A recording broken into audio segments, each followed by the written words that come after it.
आइए जानते हैं बजट 2026 के आयकर स्लैब और नए टैक्स एक्ट के बारे में। देखो, इस बार का बजट ना टैक्स सिस्टम में काफी बड़े बदलाव लेकर आया है। मकसद है कि सब कुछ सिंपल हो जाए और हम जैसे लोगों को थोड़ी राहत मिले। तो चलो सीधे तीन सबसे जरूरी बातों पर आते हैं। तो सबसे पहली बात, इनकम टैक्स स्लैब और आपके लिए एक बड़ी राहत।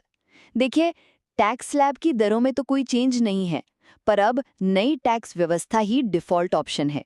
और सबसे कमाल की बात, इस नई व्यवस्था में टैक्स रिबेट और 75,000 की स्टैंडर्ड डिडक्शन को मिलाकर अगर आप सैलरीड है तो आपकी 12,75,000 रुपए तक की सालाना कमाई पूरी तरह से टैक्स फ्री हो गई है।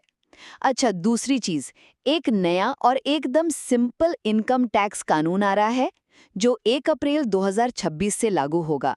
इसका फोकस है सिस्टम को आसान बनाना और मुकदमों को कम करना।